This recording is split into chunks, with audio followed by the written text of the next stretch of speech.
Alrighty, so today's video is going to be a little different. It's going to be a fun one, not really a review or a test by any means, but I'm going to be revisiting this Rough Ryder Classic Carbon Barlow, one of my favorites from Rough Ryder.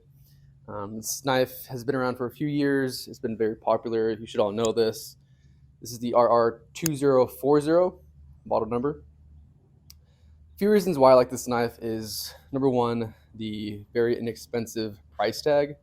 This one goes for $12.99 on SMKW, and I think even a few cents cheaper on Chicago Knife Works. So a screaming deal, in my opinion, for what you get for the cost.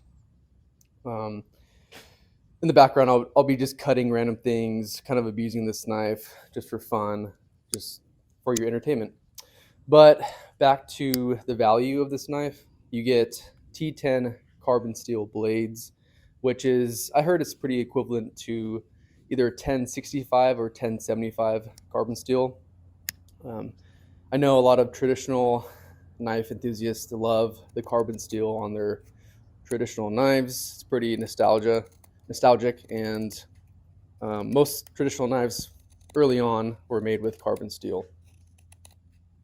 And as most of you know, with carbon steel, you do get a patina over use, especially with like food products.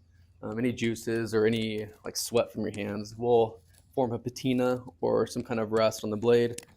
So one thing I don't like about carbon steel is you have to upkeep and make sure that's clean. That's the only thing I don't like. I have like sweaty hands, so it's a little more difficult for me to keep my blades from forming the bad rust because I'm not really diligent in cleaning the blades after every use. But that's just me.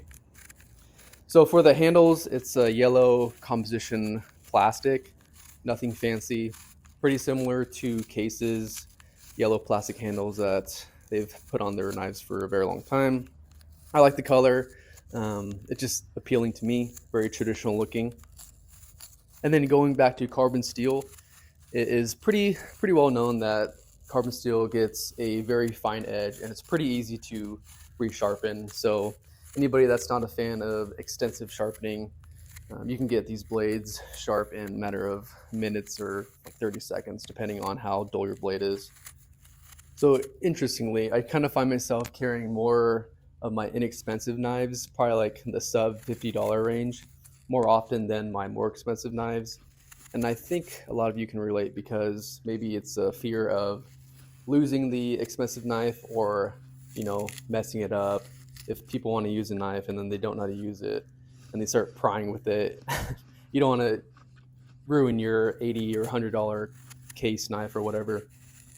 So I do carry my Rough Ryders more often, I think, than my nicer knives. And I think that's peace of mind of knowing that it's a $10 to $15 knife. If I lose it or mess it up, it's easily replaced and I'm not out of a pocket of, $80. And I can give them as gifts or hand them to friends or family that don't really know pocket knives, and they can use them and, pry with them, use them as screwdrivers, whatever. And I don't really care. Not sure if that's the same with you, but let me know in the comments. And as you can see here, I'm opening a can of garbanzo beans with the Barlow.